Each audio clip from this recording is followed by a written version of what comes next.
Last week, our own Ben Shapiro sent out a challenge to Queens congressional candidate Alexandria Google Eyes Cortez. Shapiro offered to contribute $10,000 to the bubble-headed dame's campaign if she would debate him. Miss Google Eyes said she did not respond to the challenge to debate because, quote, and I am not making this quote up, I promise, just like catcalling, I don't owe a response to unsolicited requests from men with bad intentions, unquote. To check out this fluffy-brained doll's claim that Shapiro was catcalling her when he asked her, a politician, to debate, I went to speak to Ben at the construction site on Sunset Boulevard, where he hangs out most days. Shapiro, or the kosher Casanova as he's sometimes called, or sometimes the Levite Lothario, was busy shouting at the passing women, quote, hubba hubba, look at the brains on that baby. I'd sure like to get a look at your ideas, sweetheart. We could make beautiful conversation together. If we debated, I would crush your most cherished beliefs because I know you like your debates rough, hot stuff, hubba hubba, unquote. All right, that's probably just a general approximation of the way Ben actually talks, but, it's pretty close. Anyway, this being Los Angeles, many of the passing women seemed to be offended by Shapiro's remarks, and in fact, one of them responded, quote, don't get any ideas because I sure don't have any. After all, I'm a leftist, so I'm not that kind of girl, unquote. As for Miss Google Eyes Cortez herself, she says the encounter with the smoldering Shapiro in his red-hot game has triggered her and caused her to display signs of Me Too trauma. Bursting into tears, Miss Cortez told reporters, quote, I just feel so dirty and ashamed. I feel like everyone is staring at my ideas and thinking they don't measure up, unquote. Which, okay, is probably true, but it's not Shapiro's fault. Trigger warning, I'm Andrew Klavan, and this is The Andrew Klavan Show. I feel hunky-dunky, life is tickety-boo. Birds are winging, also singing hunky-dunky-doo. Ship-shape, tipsy-topsy, the world is zippity-zing. It's a wonderful day, hurrah, hooray! It makes me want to sing. Oh, hurrah, hooray! Oh, hooray, hurrah! All right, the Klavanless weekend is over. Ended with kind of a bang for Peter Strzok. He got fired. That was happening just as I came in. We'll try and talk about that a little bit more tomorrow. We have our usual Monday cultural report with Kassy Dillon. We have to work with the people who still work here, obviously.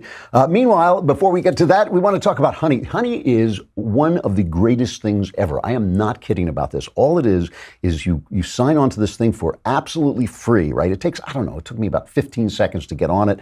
Then it works in your computer and it finds deals for you. It gives you coupons for the things you are buying, the things you already want to buy. It's on sites like Amazon, eBay, Walmart, Newegg, J.Crew, and more, and it has saved people over $800 million.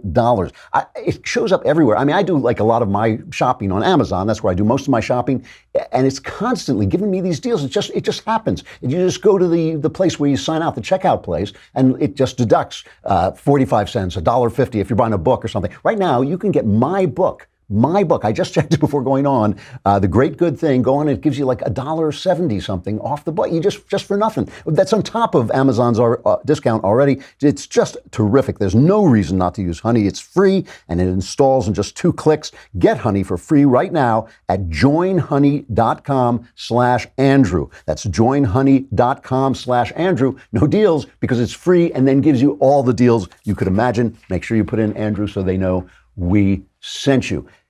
Here is what we learned today from this weekend from these marches. All the hate in this country is on the left. All of it. All of it is on the left. Does that mean there's no hateful person on the right? Of course not. There are hateful people everywhere involved with every single philosophy. But there is a big difference between hateful individuals and a hateful philosophy, because a hateful philosophy taints and pollutes the minds of everyone it touches. And it's like Christianity versus Islam. They want to attack Christianity, so they find some guy who goes out and maybe he does violence in the name of Christ. Does the Pope support him? No. Does a pastor support him? No. Does anyone in the Christian community, the mainstream Christian community, support violence in the name of Christ?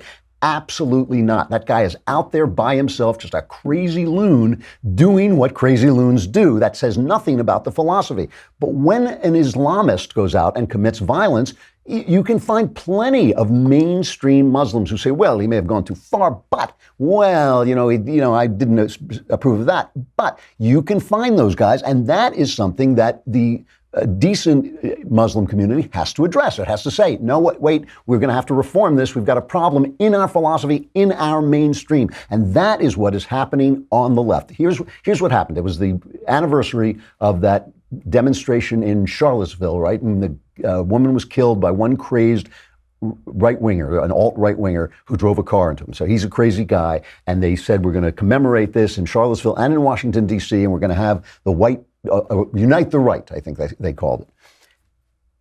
Nobody shows up for the white supremacy deal. Nobody. I mean, like 20 guys. So this is like, it's like a handful of clowns pushing their. It's just identity politics, by the way. It's not something that the right wing approves of anyway. It's something the left approves of. It's a creation of the left.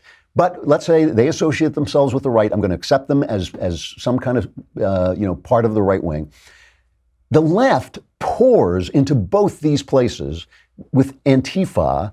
They are violent, vile, ugly. There weren't that many violent incidences, but the cop got attacked, reporters got attacked, the filth that was coming out of. I mean, let's look at just what they were chanting. I mean, this is a mainstream part of this demonstration in D.C.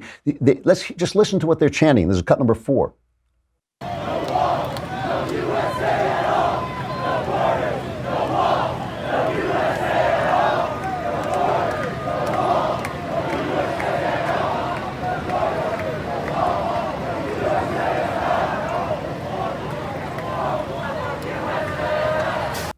No border, no wall, no USA at all. No USA. They want the USA wiped off the face of the map. They want it to disappear. Is that not hateful? Yeah, I think that's hateful. If you said that about any other country, it would certainly be hateful.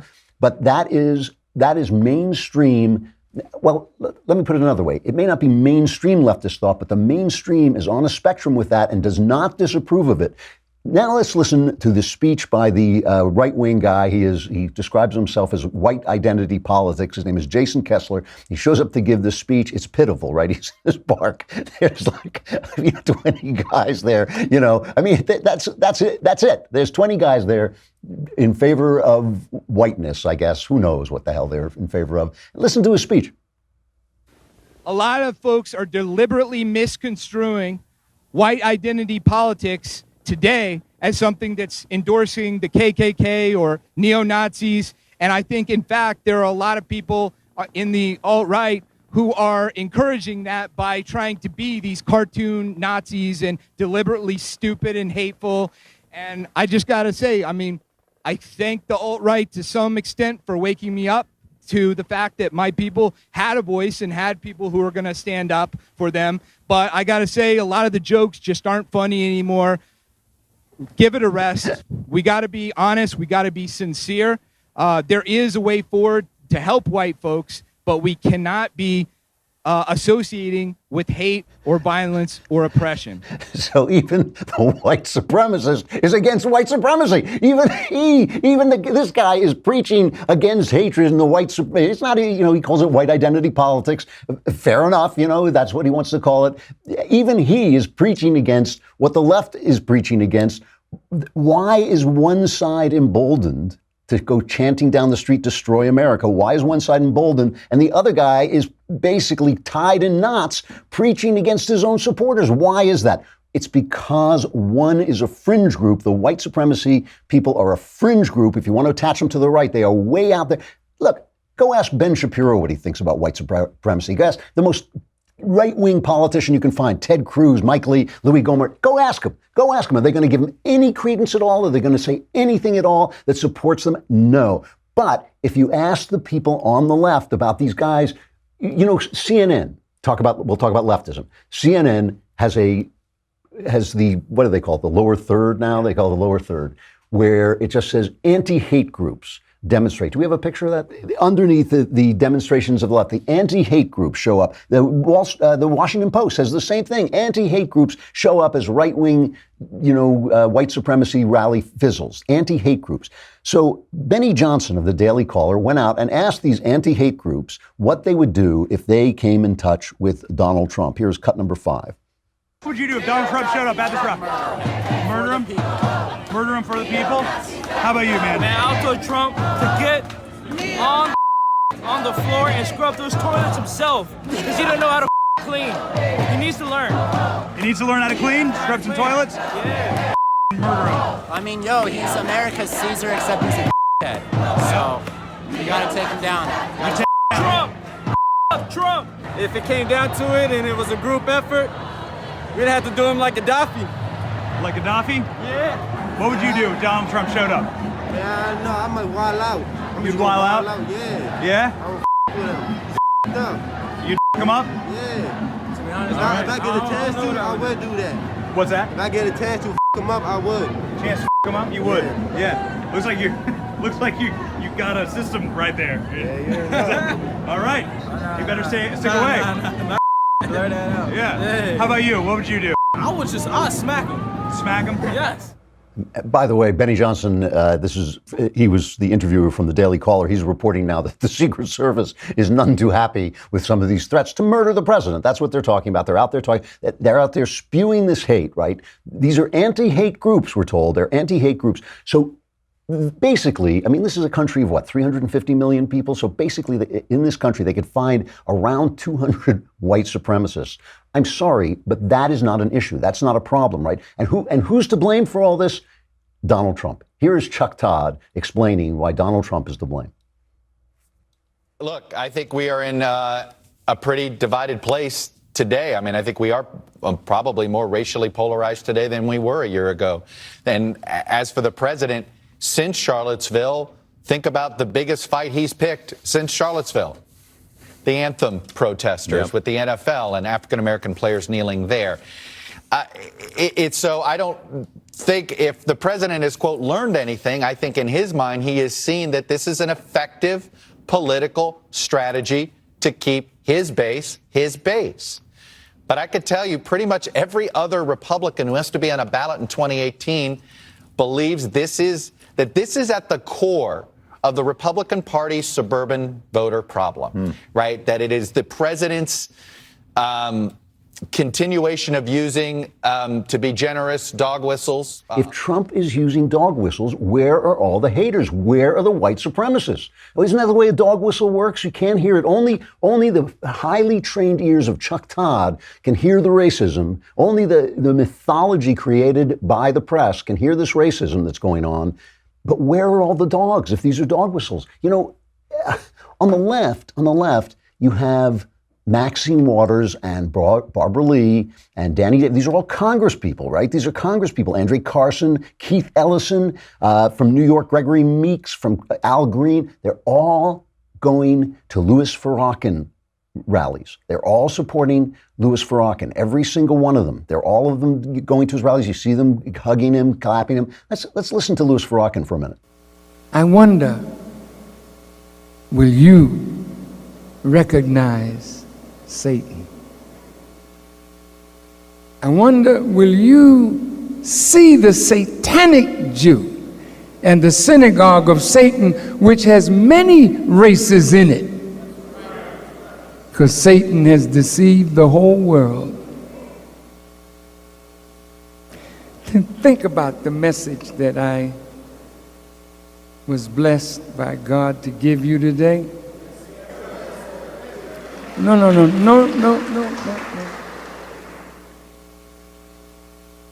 Think about what they're going to say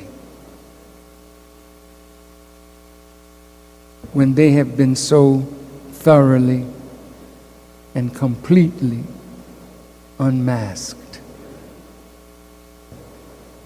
Whenever you read that God has told the Jews to hear and obey, and they say, I hear and I disobey, that's Satan. Openly disobeying God. He's talking about the Jews. He's talking about the satanic Jews, the satanic synagogue. That's what he's talking about. He's not banned from Twitter. Alex Jones is banned from Twitter, but not Louis Farrakhan. He's posting that stuff saying, let's look at my takedown of the satanic Jews. That's what he's saying. And where are the right-wing congressmen showing up at white supremacist rallies? Where are they? Where are they? Where are the right-wing congressmen? They don't exist. But the New York Times does. The New York Times supports identity politics. They've got Sarah Jung on their editorial board who hates white men. Why is it wrong for this poor Jason Kessler to get 20 people together to celebrate white men if they can have on their editorial board this hateful person? The New York Times is Alex Jones. They are Alex Jones. They support the lies and the hate and the conspiracy theories with their Russian collusion. Their op-ed is one attack on Trump after another. They are Alex Jones. You work for the New York Times. You work for Alex Jones. The people you are with are Alex Jones. They're not banned. Their hatred is banned. And all the hate, all of it philosophically, all the philosophical hate is on the left. The hatred of America, the hatred of people who don't sign on, the determination. I mean, the reason they call Trump a racist, and as I've said, you've heard me pick on Trump a lot, but I've never said he's a racist. I don't think he is a racist. I think he's helping people in tough neighborhoods. He's been doing it from the beginning. The reason they call him a racist, though, is he doesn't toe the leftist line, and that's their whole routine. Let me just read to you. Let me just read to you the New York Times description of what happened, right? Called "Rally by White Nationalists was over almost before it began." Right away, why is that the headline? Why is that the headline? Why isn't violent Anti-Fas takes to the streets, violent leftists take to the streets in anticipation of white rally? Why isn't that the line? That doesn't come in until long graphs down before they start to mention that. Let me just read the opening. After weeks of hype, white supremacists managed to muster just a couple of dozen supporters on Sunday in the nation's capital for the first anniversary of their deadly rally in Charlottesville, Virginia, finding themselves greatly outnumbered by counter-protesters, police officers, and representatives of the news media. But even with the low turnout, almost no one walked away with the sense that the nation's divisions were any closer to healing. This is the same thing as TikTok. Where's the division? Where's the division? It's hateful leftists. There are hateful leftists. There are large numbers of hateful leftists who hate the USA, who says no USA at all. Where's the division? Where's the division? There's no hateful leftists and then a massive bunch of white supremacists on the other side. If there were, where the hell were they? Where are they? Produce them. Produce the evidence. Almost no one walked away. How do they know almost no one walked away? Maybe a lot of people walked. I walked away thinking, well, that's not a problem. Obviously, our problem in America is not white supremacy. It's obviously not. He goes on, he says, in Washington, the mere threat of another large turnout from the far right, coupled with a large turnout from the far left, among them hundreds of black-clad, masked, and helmeted anti-fascist protesters known as Antifa, seemed to indicate that the United States was not over its turn toward European-style politics by street protest. So that's essentially saying that it's like 1930s Berlin, and the left and the right are taking to the streets and battling each other. But where's the right? Where's the right-wing hate? It doesn't exist. It's only all the hate is at the New York Times. It's at the New York Times where they're sitting in their editorial board with a woman who thinks white men should die, with a woman who thinks everything in America is bad because of white men. They are now promoting journalistic dishonesty in their paper. Thomas Friedman on Knucklehead Row. I forgot to load up the song Knucklehead Row, but we have sing it quietly to yourselves, and we will get to Thomas Friedman on Knucklehead Row, the op-ed page in the New York Times. He writes, some healthy soul searching is taking place in newsrooms across the country these days over whether the mainstream media should be covering President Donald Trump's every tweet and rally. My answer, absolutely. It's the right thing for us to do professionally, and as this week's election results indicated, it's the right thing to do politically if you want to see a check on Donald Trump's power. It appears that it's the toxic lying, bullying, and unpresidential behaviors that Trump exhibits most in his rallies and tweets, which we in the media so incessantly cover, that is turning off the very moderate, best-educated Republicans and suburban women that Trump will need to hold the GOP majority in the House, let alone get reelected. So bring on the coverage. In other words, he wants Trump covered in detail because he feels it hurt him in the primaries. Remember in Ohio, the Democrat almost won and almost is good enough for the Democrats. So he was saying that coverage is helping him. So he's saying we should do what we have to do to get Democrats elected. That's what he's saying. Newsrooms across the country do what, and by the way, listen to what he thinks is turning the tide. He says, I want every American to know that 2 Trump supporters were This is a supporter with 10,000 people in it, right? I want every American to know that 2 Trump supporters were spotted at the president's last rally in Ohio wearing T-shirts that read, I'd rather be Russian than a Democrat. That's whom you're voting with when you vote for Trump. Those two guys wearing joke T-shirts. They're wearing joke T-shirts against the Democrats. They're not shouting no USA at all. That's who you're voting for when you read Thomas Friedman. That's who you're reading when you read Thomas Friedman. Listen to Friedman. Greg Gutfeld was making fun of him, saying, yeah, go ahead, cover Trump. It worked really well for you last time. And Friedman called Greg a moron. That's the first thing he goes on. Now, just listen. He's with Michael Smerconish on CNN. And here's Thomas Friedman describing his strategy. But that's the question I would ask is, how's it working in 2018? You see, what happened in 2016 was Donald Trump was running against Hillary Clinton.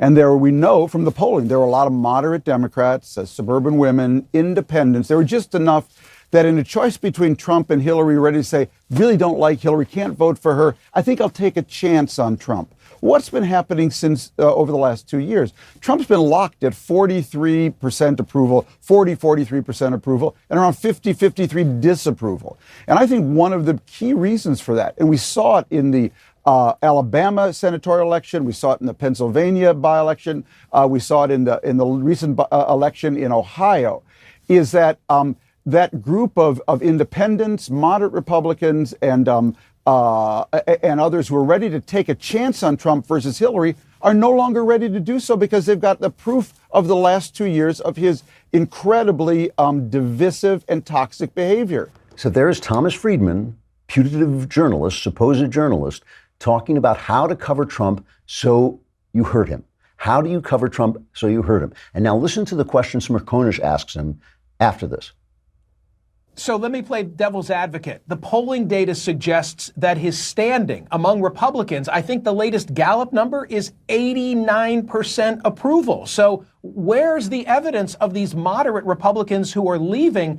Isn't instead the explanation for both the Ohio 12th or the Pennsylvania special election that there's great enthusiasm among Democrats, but not that Republicans are turning their back on the president? I don't think so. I think the polling, I don't think you can explain that big a gap in the Ohio election. A district, Michael, that has not sent a Democrat to Congress in over 3 decades, almost sending one now, let alone the Alabama election. I'm sure there is greater Democratic enthusiasm. But by the way, let's say he's lost. He only has 89%. Let's say he has 80% among Republicans. He just narrowly won those states. So those are 2 journalists discussing. The other guy said, I'm playing devil's advocate. He didn't say I'm playing devil's advocate. Maybe we should just tell the truth. Maybe we should just report the news. Maybe we should hire some guys who support Trump so we get that's playing devil. That would be playing devil's advocate, right? He's not playing. He's saying maybe it won't work. Maybe it won't work. Maybe there's another way. How do we hurt him best? They're on TV discussing this. And then, Brian Stelter's going to come on and say, no, we cover everything straight. They're on television discussing how journalists can report the news in such a way that it hurts Donald Trump. Where is this stuff on the right? Where is the hatred on the right? I mean, cops were beaten up by these Anti-Fas jerks. Reporters, was it NBC? NBC, I think, or ABC had an affiliate audio cable cut, and they're screaming at the reporters. They're screaming to get your mic out of my face, and all the foul language that they're using constantly. Hey, here, play it. Go ahead. Don't be shoving on people. What's wrong with you? Yeah, and get that out of my face. Hey, Yo, link up around you. Link up around you. I got it. Come here. I'm big. I'm his size. Hi, guys. I'm his size. That's rude, man. He cut his audio. They put out a statement that was unacceptable. They didn't cover it. They didn't put it out on the news. Who doesn't want to be seen by the press? Who doesn't want to be seen by the press? The people who are doing stuff that's wrong. Who doesn't want to be on camera? Who wants to cut your audio feed? Why?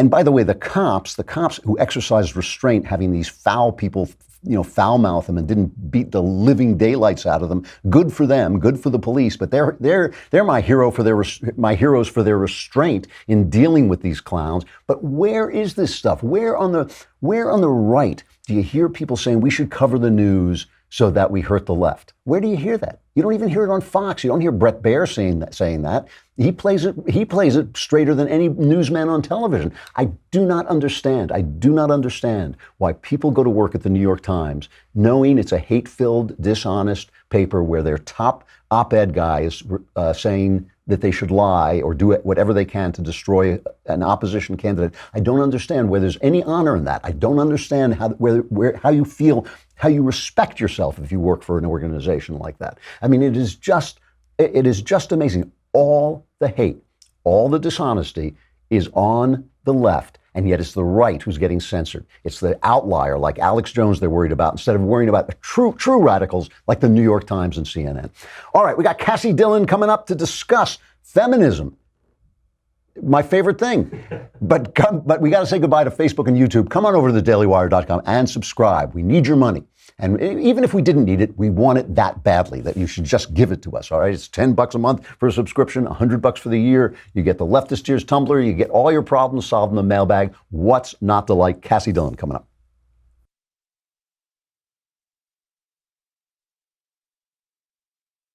All right, let me introduce Kassy first, and then we're going to play the F is for Feminist, okay?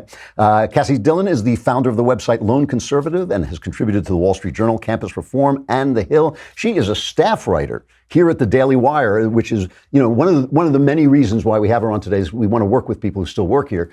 And so Kassy, I'm going to talk to you as an official woman. I'm going to talk to you about feminism. But first, I want to play my video from the Lefties Dictionary. I want to replay it in case people missed it. F is for feminism. F is for feminism. Feminism is a movement to end the unfair treatment of women by having women complain about every little thing until you just can't stand them.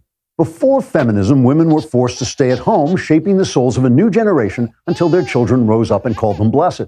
They weren't allowed to do important stuff like running the Amalgamated Widget Company while underpaying poor minority women to stay at home and shape the souls of a new generation, after the poor minority women had dropped their own children off at unclean, overcrowded daycare centers. Conversely, before feminism, men got all the breaks and were allowed to do cool stuff like work for a living and try not to sleep around, even though they really wanted to. Today, though, because of feminism, women have many rights they never had before.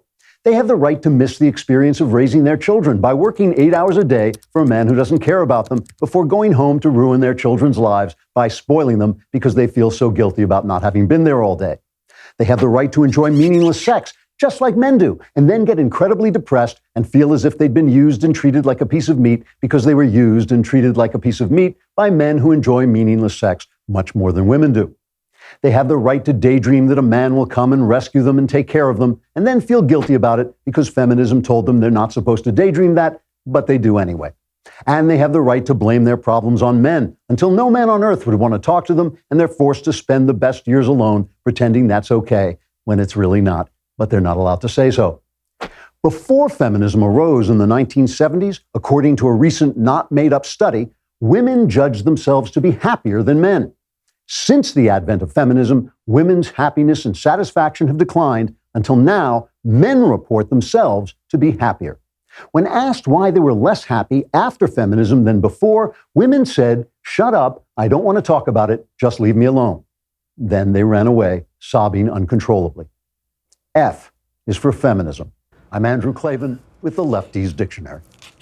Kassy, let me begin by apologizing for subjecting you to that hate-filled diatribe. I'm very triggered. You look triggered. I can see that. But you have had your run-ins with feminism. I mean, you haven't always been the best friend feminism has. Isn't that fair to say? Well, I went to an all-women's college, so I had the run-in with all the feminists, different sides, intersectionalists, the people who are just second waivers, who's probably just me, and then certainly some people who wanted to push that into other people who just hated men. So I've run into it all. I had it on my very first day in college. I went to our orientation, which is where they indoctrinate you first in college, and they put a girl on stage and she had her hair in a ponytail, and they cut off her ponytail in front of everyone. Ah. And people were applauding and shouting and screaming down at the patriarchy. It was very disturbing. I was like, where am I going to college? What am I getting myself into? Why? What did patriarchy have to do with her ponytail? Well, we actually have this thing called the moho chop. So I went to Mount Holyoke, so moho is short for that, and they call it the moho chop, which is when you cut off all your hair and look like a boy. I kept my long hair. I think I might have the longest hair in that college, or I did. But yeah, it's kind of like a rite of passage to cut your hair off at that school. Wow. Okay, so now explain to me the difference between first, second. How many waves of feminism are there now? I think we might be going into our fourth wave. Okay. But I'm going to say there's 3 for simplicity, but I think there's a 4th one developing. Okay, so explain the differences to me. Sure. So first wave is right to vote. Second wave is to go into the workforce, and as your video says, to not stay at home with your children necessarily. Okay. And then third wave is kind of the intersectionality and also the hatred of men. So there's 2 different aspects to it, which is fourth wave is kind of more intersectionality, but I'm going to lump fourth and third together because they're very similar and they kind of are overlapping still. So. Okay. Now, I'll get back to my video in a minute. But as you go to an all-women's college, you see this happening. What effect does it have on the actual women who are doing this?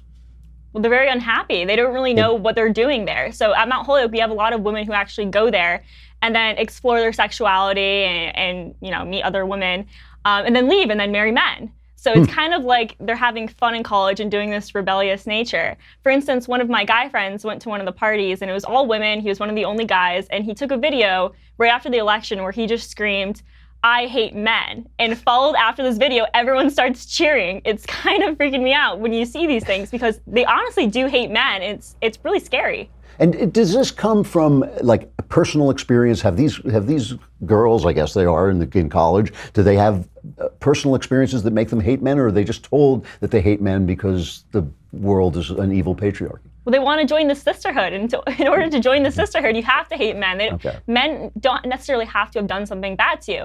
You see in Parents Weekend that they show up with their fathers, and they're very nice to their fathers. But when it comes to men at the neighboring schools, we have to hate them. We have to talk bad about them because that's the only way you can prop yourself up as a woman nowadays with third wave feminism is by hating men instead of propping up each other. Wow. Okay. So let's talk about this video, because I mean, here's the thing. I want everybody to do whatever he or she wants. I truly do. I mean, I want you to have your best life. I want everybody to have his or her best life that they want.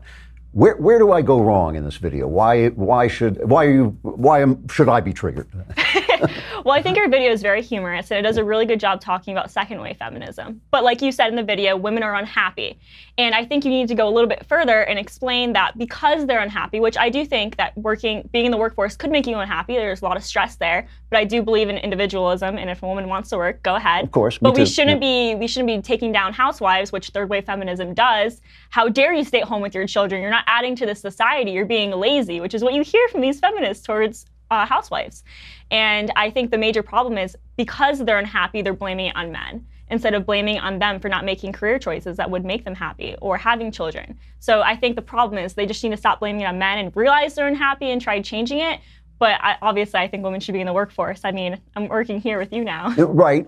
But then let me ask you, I don't want to get too personal, but I mean, when you look at what your best life looks like, do you want to have children? Let me ask that first. I mean, is that something that you want in your future? Absolutely. I come from a really small family, so I want to have a big family. I want to have like 6 children. Wow. And luckily in my career, I can take a few months off and raise the children because I used to work in a daycare, and I see the problem with infants who are away from their mothers at a really young age. I had 4-week-olds that I was taking care of that saw me and the other teachers as their mother more than their actual mothers. And I think that's a problem. But I definitely want to have a lot of children, and I plan on working as well, possibly, but definitely not right when I have the child. I mean, first of all, I'm delighted to hear a conservative woman say she wants to have 6 children. That is, I want us to reproduce as much as possible. Yeah. So now you have. I mean, 6 children's a lot of children. But even 2 children is a lot of children. 1 child is a lot of children. Is there any sense in which I look at little children and I think that kid for at least the first 3 years of life needs a mom. Yeah. And now that makes me obviously a patriarchal oppressor. Am I wrong? Well, I think that a lot of people nowadays are using the grandparents as being the caregivers, which I think is a lot better than having a daycare or even a nanny. So I think that's really important to have. So if you are in a family where you have that option, I think that's really important. But I do see the point of having a child with their mother at a really young age. That's why I think it's so important that millennials prefer working from home, which is what a lot of us do. Even at the Daily Wire, we have a lot of people who work from home. So I think there has to be a balance, and obviously there isn't a blanket solution to any of it. I mean, the other aspect of this is for yourself. Do you want to miss, do you want to miss your child's first steps? Do you want to not be there when those things happen? I mean, isn't that part of being a mother? I'm asking you. I'm not. You don't have to give me the answer I want. I just want to know. Well, as a 22-year-old, it's I do think about having children, but obviously I'm still young and not quite at that part in my life yet. But obviously, I definitely want to be there for those things with my future children. But then I think that when my children grow up and they can be like, wow, my mommy is on Andrew Klavan's show. How cool is that? You want to continue doing those things as well. So I think it really depends on the woman. But I do think housewives are some of the most honorable people out there because what they do is so important for our future. Well, this is the thing that really does bother me about feminism. A lot of guys are upset by what feminists say about men. But I don't really like feminists, so I don't care what they say about me. I mean, it just doesn't bother me. What does bother me is that they seem to me to be against feminine values, the things that women value. As I've hung out with plenty of women, and they don't value the same things that men value. They have a different hierarchy, of values. That seems to me to be a good thing. It seems to me a good thing that there should be two kinds of people in the world, one with one hierarchy of values and one with another. Do you feel, as a woman, under attack by feminists? Yeah, I do. And I think that there's some different aspects where women or feminists put women into boxes and don't let them come out of it in some aspects. And I think one of it is, first, the right to have a firearm, especially to be able to protect yourself on campus. Yeah. So that's something that feminists are like, women don't need that. We don't need firearms. Well, you're putting me in a box. I thought we're equal to men, so why can I not defend myself? I need an equalizer. I'm not strong as men. And if something does happen on campus, like they say 1 in 4, which it's not 1 in 4. That's insane. That's more dangerous than most parts of conflict-torn regions in the Middle East or Africa. But if that's true, then why doesn't my campus even allow pepper spray? We're not allowed to have pepper spray, even though it's legal in my state. No pepper spray at all, and no firearms. That's out of the question. Don't even talk about firearms. So I think that there's different aspects where feminists put us in boxes. And if you really want to be equal to men, then get an equalizer and take care of yourself. Why? What's the logic of that? Why aren't you allowed to have a gun? I mean, then don't you have to then call a big manly cop to protect you? I mean, shouldn't I mean, it does seem to me that one of the best uses of guns is for women's protection. Well, my campus police weren't even armed. They only had batons. They didn't even have tasers. No tasers, no guns, and they're my campus police. So if something happens, I'm supposed to go and find a blue light, press the blue light, and wait 10 minutes for a police officer to show up who's unarmed? Are you kidding me? So I think that we should be able to protect ourselves. And from a really young age, I learned how to shoot a firearm with my grandfather, and I think I'd feel a lot more safe having one. So you worked at a daycare center. Yes. Obviously, you're taking care of both boys and girls. One of the things I noticed, I mean, I had a boy and a girl and was a parent with people who had boys and girls. One of the things I always noticed is that if you gave a little girl, I'm talking about little kids, you gave her a book and you walked away, you came back and she was reading the book. If you gave a boy a book, you walked away and you came back and he had leapt out the window, killing himself and everyone on the street below. Did you find in dealing with little boys and little girls, and you were dealing with really little kids, as you say, there's a difference, right? Yeah, so I had infants all the way to age 13, so I've seen the child development across the entire spectrum. But yes, there's absolutely a difference. Our troublemakers were typically boys. We never really had girls that were troublemakers unless they had some really big problems at home. We had a lot of homeless children as well. So I got to see a lot of different development issues with those children. So yeah, you can definitely see the different toys they play with. Even though when I was a kid, I really loved playing with Hot Wheels. People are different, yeah. Sure. Yeah, so they can be different. But I think that when you see all these feminists saying, well, let's give our little boys dolls because we want them to be gender fluid. Well, let them play with what they want to play with. I have no problem with a boy picking out a doll and playing with the doll, but to force it on your children because you think your 2-year-old might not be a female or a male, but they're gender fluid, is kind of ridiculous to me. So here's my last question. And by the way, I want to thank you for elevating this the Monday cultural segment above its usual level. Here you are. You're working at the Daily Wire. A little bit of a boys' club here, I think. It's like, yeah, she left. I'm Alicia. So what would you say to the guys around you who are men of goodwill? Like I said, all I want is, what's it to me? I want you to be a happy person.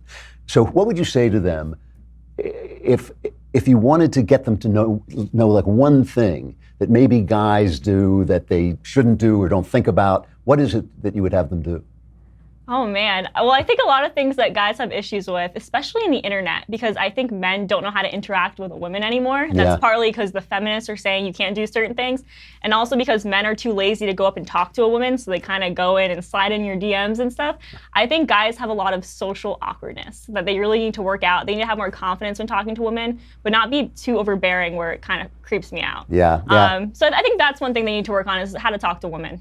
I have noticed, by the way, that younger men who grew up under feminism are angrier at women than guys my age who always liked the differences between men and women. We always enjoyed those differences, but nobody ever told us that it was bad to do that. Where I feel these guys were told you're not supposed to see the differences, and now they're angry to find out that they were told untrue things.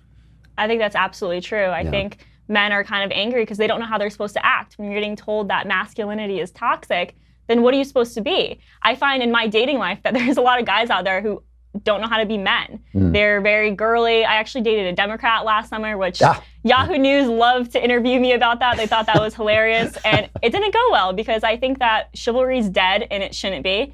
And I think that men just don't know how to act towards women nowadays. And it's really sad. All right. Well, thank you very much, Kassy. One piece of advice: don't date Democrats. It's very bad news. I'll write my own book on it. All right. Kassy Dillon of the Daily Wire. Thank you very much for coming on, Kassy. I appreciate it. Thanks for having me. Well, she we got it. She didn't throw anything at me. It's like, well, she probably will when I walk outside. But all right, our crappy culture.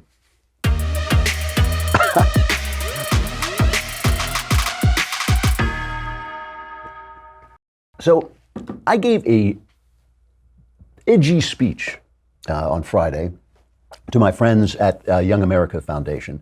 It was really nice because I went up to Santa Barbara, where I used to live, and it was a big lunch, and the place was filled with with donors to YAF, but also with high school students, and it was really nice because I looked over, and there at the table right near the speaker's podium were all the guys who used to beat me in tennis when I lived up there. All these guys going, yeah, he looks like he's slowed down probably. But it was really lovely to see old friends. But the reason I call it an edgy speech, because I knew as I was going up there that I was going to, the easy thing when you give these speeches is to serve out the red meat. If you shake your fist, if you condemn the left, you're going to give a successful speech and you know it. But I wanted to give a slightly more complex speech because I am, after all, an artist, and an artist's job is different than a political commentator. An artist's job is just to describe things so well that you kind of know what you should do going forward and what might happen going forward just because you've described things accurately. So I gave a speech about Donald Trump and how and why his worst attributes are helpful to the right, and what that means for us as conservatives and what it means for the future. And I knew that people who love Donald Trump, the kind of Dinesh D'Souza Trump is Lincoln camp, I knew they weren't going to like the speech. And I knew that people who hate him, the never-Trumpers who think he's degrading the dialogue and is degrading the office of the presidency, I knew they weren't going to like the speech because I had a lot of good things to say about Trump as well. That covers everybody. I figured there'd be, by the time I looked up at the end of the speech, I thought there'd be like one person who was just too drunk to get in. I was, I just wandered in. I don't actually belong to EF, But actually, they were very. I was greeted with enthusiasm, and I just want to reiterate a couple of points that I made because I think that they really do talk about our crappy culture. First of all, one thing I said about Trump is that people always ask why Trump and Reagan can't be like Reagan, who was so elegant and so soft-spoken and so graceful all the time. And I said, Reagan was a creation of 40s, 50s culture, 50s, 60s, 40s, 50s. Those are the things, it's as you're growing up that the culture really shapes you and affects you. He was shaped by all the old movies, all the old ideas, the America of consensus, the American where the left and the right were basically fighting over the 50-yard line, but all agreed that we should be free. Trump, he is a product of 60s and 70s culture. He is a product of the left's culture. The left owns the culture after 1968. It is completely, the culture has fallen apart. They say, oh, well, he slept with a Playboy bunny. That's their culture. The right didn't want that. The right didn't want a world where people were sleeping around all the time. The right wanted a world of marriage, wanted a world of religion. It wanted a world of respect. It also wanted a world of heroes, and they destroyed that, and they created, it's the left, it's Hollywood that created reality TV, which elevates rudeness, it elevates conspiring against your neighbor, it elevates, just treating people like garbage. All that stuff is what Trump comes out of, and that's why I always compare him to Godzilla, where the Japanese set off the nuclear bomb, or a nuclear bomb is set off, and then the monster comes out. They set off the bomb.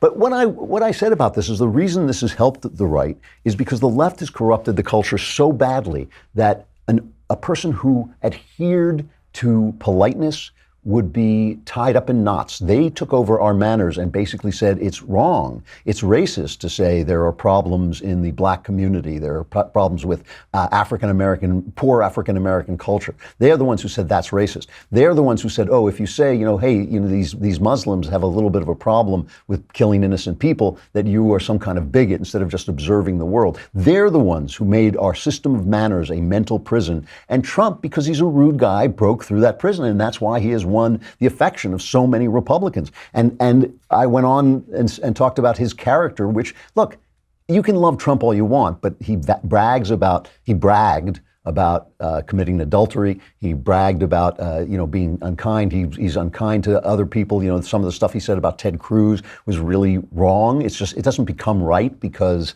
we get things that we want. It doesn't become right. It's wrong. But it's the left that made character assassination a form of argument. It's the left that said, when Mitt Romney said we should give some tax breaks to corporations, they're the ones who said, oh my God, he stuffs women into binders. He puts dogs on roof. He bullied a kid in high school. They're the ones who used ad hominem attacks instead of dealing with arguments, instead of saying, you say this, but here are the facts. And that they don't do that. It's the right that does that. It's the right that argues ideas.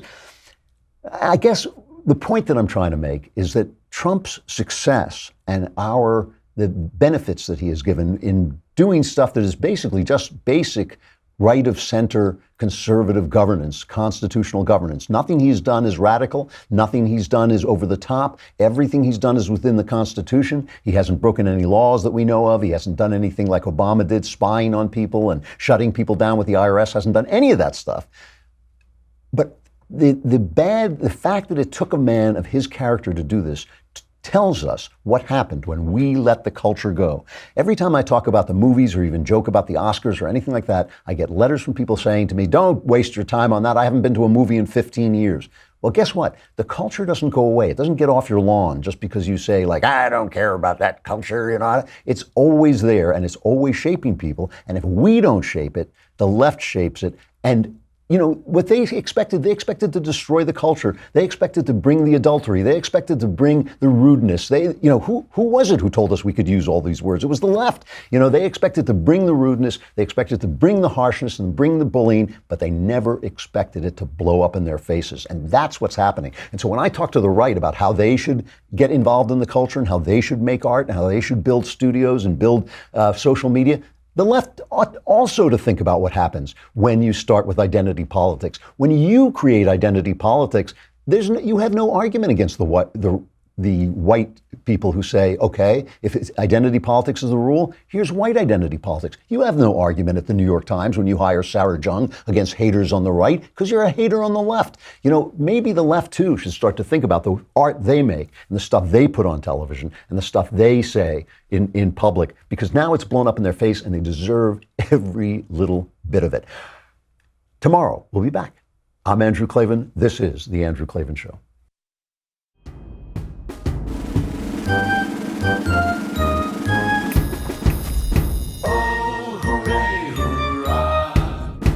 The Andrew Klavan Show is produced by Robert Sterling. Executive producer, Jeremy Boring. Senior producer, Jonathan Hay. Our supervising producer is Mathis Glover. And our technical producer is Austin Stevens. Edited by Emily Jai. Audio is mixed by Mike Cormina. Hair and makeup is by Jesua Alvera. The Andrew Klavan Show is a Daily Wire Forward Publishing production. Copyright Forward Publishing 2018.